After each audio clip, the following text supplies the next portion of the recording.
Hey, it's Keith from Outlaw Speed Shop, and welcome to the Car of the Month challenge for the UK Gaslands Facebook page. I haven't done one of these in a while. This theme tended to strike my fancy, so it was a mono wheel theme, and I picked an RC Traxxas slash wheel and a BoneShaker casting. You could pick, obviously, whatever you wanted to. And the wheel measures 4 inches, and I thought it was going to be perfect. I happen to have one kicking around, so this is what I'm going to do.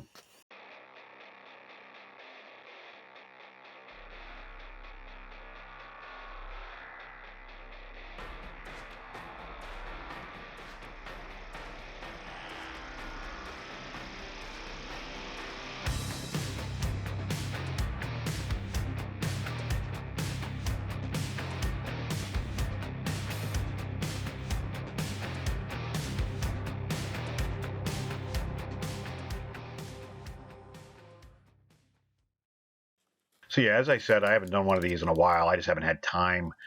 These guys bring their A game on every build, and I just don't have time to do it like I should. And some of the themes really don't interest me.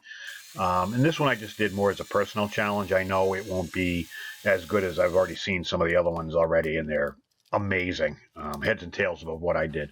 But I had this idea, and I actually stuck with it the entire way, which is rare. I never do that. I end up changing as time goes on. But I had an idea for the BoneShaker to be the main casting out front. And I have like 4 or 5 of these haulers. And I wanted to have this be like a scout vehicle. And that was kind of my goal. So it was going to bring another vehicle with it. And this ramp was going to be on the side of the wheel, and it was going to carry this other vehicle. And I just picked one that I already had done. And that was going to offload the vehicle when it got to a certain point or needed to chase somebody. That's kind of where I was going with that. So to get this to work, obviously I needed to get rid of most of this except for obviously the ramp, and I wanted to keep the sliding feature, so I decided to cut and trim as much as I could of the actual truck casting and leave just enough to be able to mount to the side of the wheel. This was a good opportunity. I've got these. I apologize. Most of this video is a cluster of parts everywhere.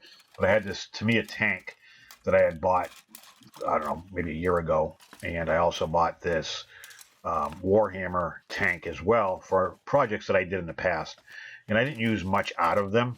So when doing projects like this, I like to add a lot of how do I put it, texture and depth to the actual project. So sometimes having some 3D parts or some parts from other models, kit bashing, I guess you could say, really helps. So the first step I'm going to do is I wanted the wheel to move, but everything else to kind of stay stationary. Granted, you didn't have to do that. It just had to be able to stand up on its own. And I just kind of like the idea that the wheel could move. So I wanted to create an axle that went all the way through that allowed the wheel to move, but everything that was mounted on either side to stay stationary. So I'm using the tank tracks and some styrene tubing and some metal or aluminum tubing from K&S to kind of create some form of pulley system that would go through from one side to the other side and allow me to have a little bit of flexibility on what I was going to do. And it was going to be driven off the side of the BoneShaker. Again, this was actually, believe it or not, everything this came out exactly how I imagined it in my head, good, bad, or ugly. It's not something that I guessed at. It's just, this is actually what I wanted to do. I just had to get creative on how to do it. 90% of this project was just guessing on how to make things work and engineering it so that the parts that I wanted to move moved, so on and so forth. So you can see where I'm after right there. Obviously that was too long, so I got to cut it. But you can kind of see what I'm after by doing that. Now, if you can see off to the side, and I'll get to this in a minute, the tank parts, the turret base, and then the actual top of the tank, I'm going to end up using those to create the side of or one side that's going to be beside the wheel and where that ramp is going to mount, because that was the only reason I'm doing 90% of the stuff on the side, was to figure out how to get the ramp to mount. And at this point I'm not even worrying about balancing. I'm just trying to figure out cool ways to make this work without having to go crazy. So there you can see, you get a good picture of what the top of that, to me, a tank looks like. But I don't want to use the whole thing because it's too big, and B, I just don't need it. So there you can kind of see what I'm after. And that swivel piece, or the top of the turret, is actually, you'll see where I'm going to mount that ramp, so that it gives the vehicle a chance to offload between the ramp sliding backwards and that piece that I'm holding right now precariously as I cut it with a cutoff wheel close to my wrist. That's going to swivel down and allow the ramp to swivel or to slide, and that should allow a vehicle to offload. And then I'm trying to make as square, well, I've gone crazy, cuts that I can, because I'm going to try to reuse some of these pieces in various areas of the actual project as I go along, or at least be able to save them for another project and if not be all hacked up. So as you can see, or as you will see as this project goes on, I really don't throw much away. And that's what's great. If you're going to do any kind of Gaslands, post-apocalyptic type builds, keep everything. Everything has, I mean, if you watch those, the sci-fi kit bashers, they save everything. So I've kind of modeled myself that way, and I have tons of junk. So one of the other issues was creating a side piece. You can kind of see there, and it's going to be hard to explain everything and my train of thought. But this is, as I wanted stuff, I needed to figure out how to make it happen. So I need to be able to connect the side where the ramp is going to go to the side that's going to house the tank track, which is technically the drive side of the wheel. So I made a little piece that goes around the axle. You can kind of see it's real flimsy. I use super thin styrene, and I'm just going to brace it up by using pieces from the Warhammer 40K Orc tank, or whatever it is. I don't know. I don't play the game. I just thought the parts were cool. Excuse me. But that's going to help shore that up and add some rigidity to that piece. And the flexible piece allowed me the availability to kind of, because the wheel bows out a little bit, so it allowed me to get a little freedom with that, and it wasn't so stiff and hard to work around. And once I got it where I wanted it, then I can add some pieces on it to shore it up. And I'm not going crazy. I'm not trying to make anything look symmetrical. I'm not trying to, a lot of this, there was no rhyme or reason. I had a piece kicking around. I thought it would look kind of cool. I put it there. There's not a lot of purpose-driven aspects to this part of the build. I'm just trying to make things work. So I got my piece mounted on the side. On the non-drive side, you can see there the tank piece. So I got to connect the piece that I'm working on now to it so that it all moves in harmony. And it's going to be a place that I'm going to have to add some counterweight to make sure that everything balances out, because again, this kind of needs to be on its own. I mean, I suppose I could have just glued it all together and glued it to a terrain, and that's perfectly acceptable, and I've seen a lot of people do it, and it looks really good. So here I'm just making a frame. I'm using styrene square tubing, a combination of I-beam pieces, and just the assorted kit that comes with most of the evergreen parts that you can get at your local hobby store, which I highly suggest you support if you have one. Excuse me. But yeah, I'm just trying to add different pieces, and once in a while, like, I prime that just so that I can get a better visual. If everything's the same color, sometimes you get some different ideas on what it needs or what it might need, and it's not like you're not going to be able to prime it again. So again, keep everything. I don't know how else to explain it.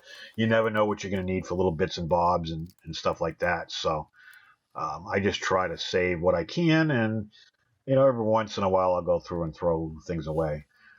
But I find builds like this build took me 3 weeks.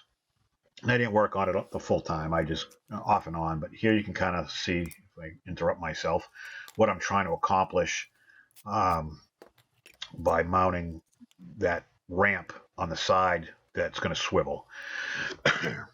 But back to what I was saying about the projects like this tend to be, for me, not only challenging, but fun. It's doing diecast cards is one thing, and I have a blast doing it, and I like trying to do things, whether it comes out good, bad, and different.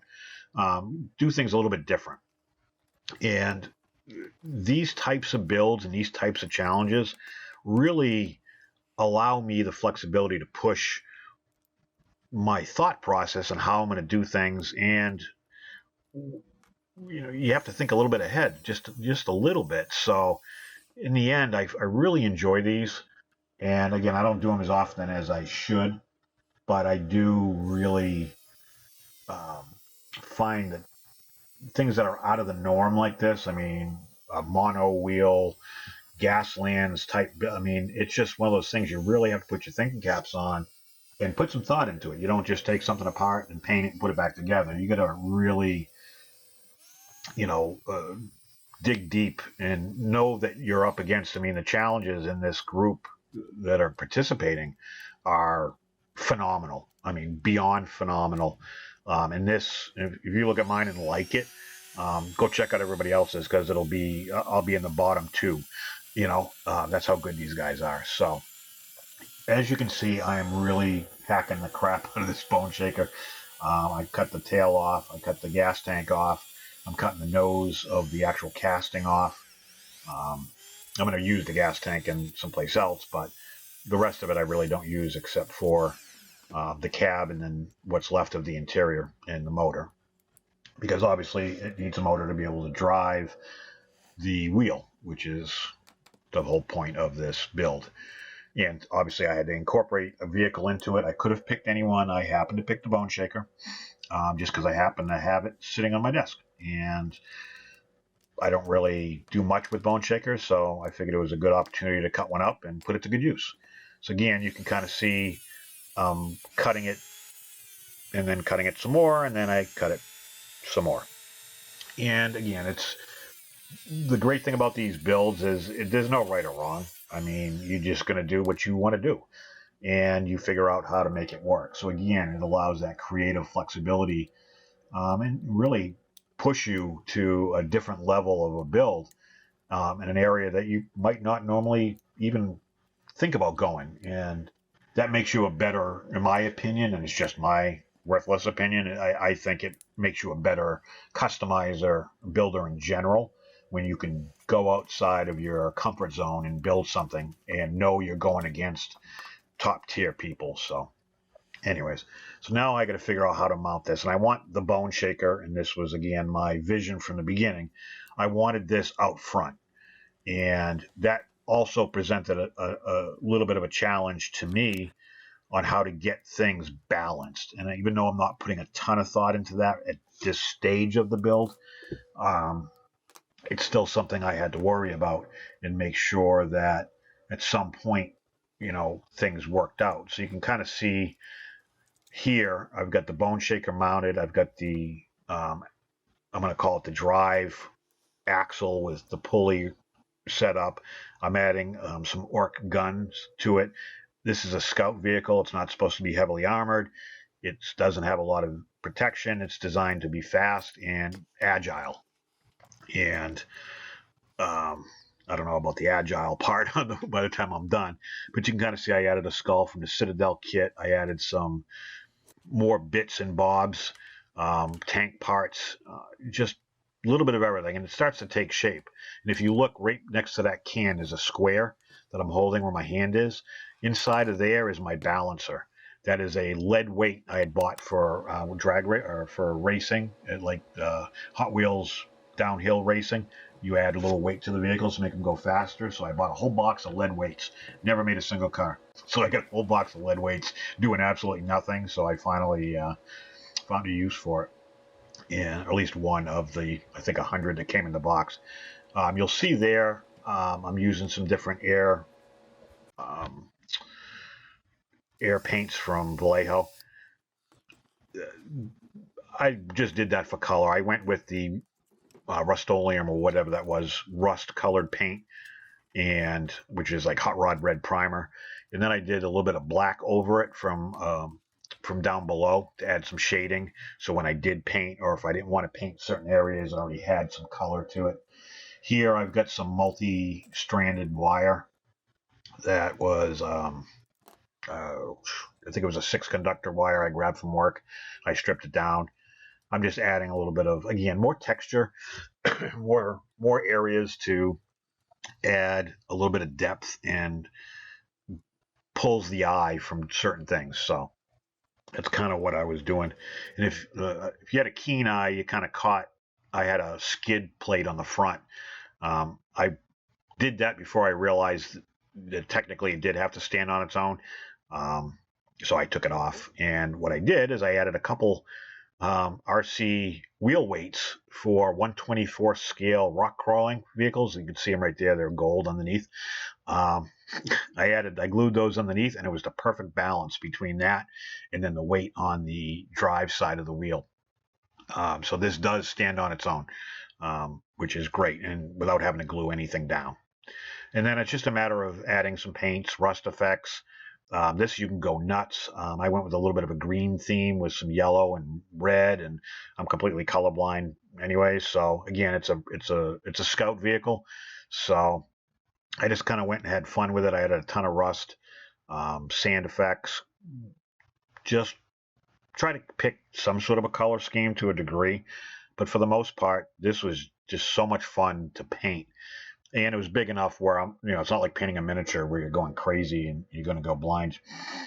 The parts are big enough where you can have some fun with it. So that's kind of where I am with that. But yeah, this was a blast to build. If you like the content, make sure you like this video and don't forget to subscribe and ring the bell to get notified of all future videos. Not sure if you guys are aware, but I do have an Outlaw Custom Club YouTube membership with special benefits. Some members-only content like website discounts to customs that I have for sale, behind-the-scenes videos, progress pictures and content, so on and so forth. Make sure you check it out. So if you recall, 17 minutes ago, this is where I started. Hot Wheels BoneShaker and a RC Traxxas slash wheel. I had a really interesting time making this turn into this. You can see an older build I did up there of a truck. That's the vehicle that will be like a chase vehicle. This is a mono wheel with the main casting as the BoneShaker. Everything is functional as far as the ramp will go backwards, it tilts. You'll see in some future upcoming video clips and pictures. But you can see right there it is balanced.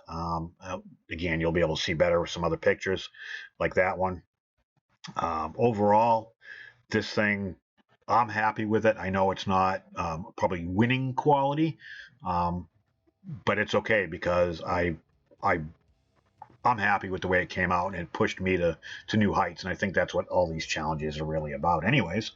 And overall, I'm happy with it. I hope you guys enjoyed it. I know I couldn't go into 100% depth of everything. It would have been a 3-week video because it was just that much of a project.